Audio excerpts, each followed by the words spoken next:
Hi అండి, welcome to my channel. ఈరోజు ఈ వీడియోలో కాకరకాయ వెల్లుల్లి కారం ఎలా చేసుకోవాలో చూపించబోతున్నాను.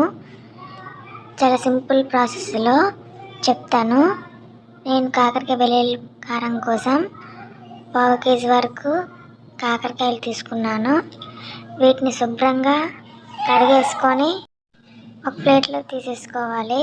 ఇలా ప్లేట్లో తీసుకున్నాక కాకరకాయకి 2 వైపులా చేసేసుకొని వీటి మీద తొక్కను పేలర్ సహాయంతో కొంచెం కొంచెంగా లైట్గా తీసేసుకుంటే దీంట్లో ఉన్న చేదు పోతుంది. ఇలా పేలర్తో తీసుకున్న తొక్కల్ని మొత్తం తీసుకున్నాక వీటిని శుభ్రం చేసి మళ్ళీ ప్లేట్లో తీసుకొని వీడియోలో చూపించినట్టుగా వీటిని రౌండ్గా అంత లావు కాకుండా సన్నంగా ఈ వీడియోలో చూపించినట్టుగా కట్ చేసుకోండి. ఇలా మొత్తం కట్ చేసుకున్న వాటిని ప్లేట్లో పక్కన పెట్టేసుకొని దీనికి చేదు పోవాలంటే వీటిలన్నిటినీ ఒక బౌల్ తీసేసుకొని ఆ బౌల్లో ఈ ముక్కలను వేసేసుకోండి. ఈ ముక్కల్లో తీసుకున్నాక ఇందులోనే 1 టేబుల్ స్పూన్ వరకు సాల్ట్, అలాగే 1/2 టీ స్పూన్ వరకు పసుపు కూడా వేసేసుకోండి. ఇలా ఇవన్నిటిని వేసుకున్నాక ఈ ముక్కలన్నిటిని మంచిగా ఒక 5 నిమిషాల వరకు కలుపుకోండి. ఇలా కలుపుకోవడం వల్ల ముక్కకు పసుపు, ఉప్పు పట్టి వాటిలో ఉన్న చేదుతనాన్ని బయటికి తీస్తుంది. ఇలా కలుపుకొని 10 నిమిషాల వరకు కలుపుకోండి. ఇలా కలుపుకొని ఒక ప్లేట్ మూత పెట్టి పక్కన పెట్టేసుకోండి. ఇలా ఈ ముక్కల్ని ఒక గంట లేదా అరగంట వరకు పక్కన పెట్టుకుంటే వీటిలో వాటర్ అనేది బయటకు వస్తుంది. ఇలా గంట తర్వాత చూస్తే ఈ ముక్కల్లో చూడండి, వీడియోలో చూపించినట్టు వాటర్ ఎంత వచ్చిందో. ఇదే కాకుండా ఈ ముక్కల్లో ఉన్న చేదు కూడా ఇంకా పోవాలంటే వీటిని గట్టిగా పిండేసుకొని ప్లేట్లో తీసేసుకోండి. చూడండి ఎంత వాటర్ వస్తుందో. ఇలా పిండేసుకుంటే కాకరకాయలో ఉన్న చేదంతా చాలా పోతుంది. ఇలా చేసుకోండి. చూడండి ఎంత వాటర్ వచ్చిందో.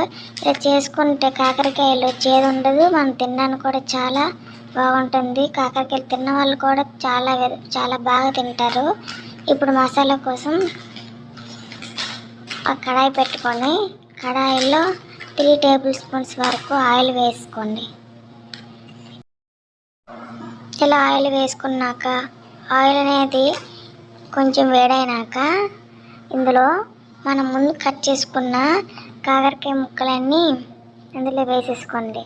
దీన్ని మీడియం ఫ్లేమ్లో లేదా లో ఫ్లేమ్లో మాత్రమే పెట్టి ముక్కల్ని ఫ్రై చేయండి. ఈ ముక్కలు అనేవి సాఫ్ట్గా కుక్ అయితే వీటిలో ప్లేట్ మాత్రం పైన పెట్టుకున్న కుక్ చేసుకోండి. ప్లేట్ పెడితే ముక్కలు అనేవి మెత్తగా అయిపోవడం అలాంటివి అవుతుంది. అందుకోసం మూత పెట్టకండి. ఇలా మూత పెట్టకుండా ఫ్రై చేసినాక మసాలా తీసుకుందాం.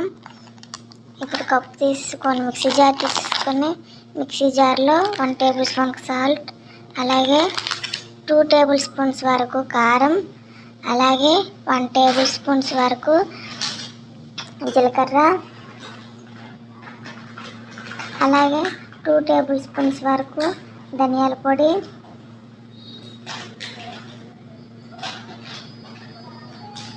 అలాగే మనం వెల్లుల్లి కారం కాబట్టి వెల్లుల్లి అంతే ఒక 5-6 రెబ్బల వరకు వేసుకోండి. ఇలా వెల్లుల్లి వేసుకున్నాను. ఇలా వేసుకున్న వెల్లుల్లి మొత్తం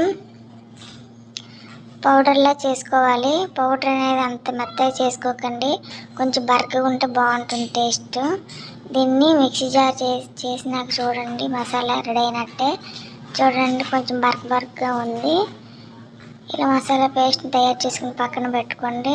ఇప్పుడు ఫ్రై అవుతున్న కాకరకాయలు చూడండి, ఆల్మోస్ట్ దగ్గరికి అయినా ఇంకో ఒక 5 minutes వరకు అలా ఫ్రై అయినాక వీటిలో ముందుగా తయారు చేసి పెట్టుకున్న వెల్లుల్లి కారాన్ని కొంచెం కొంచెం వేసేసుకొని కలుపుకోండి.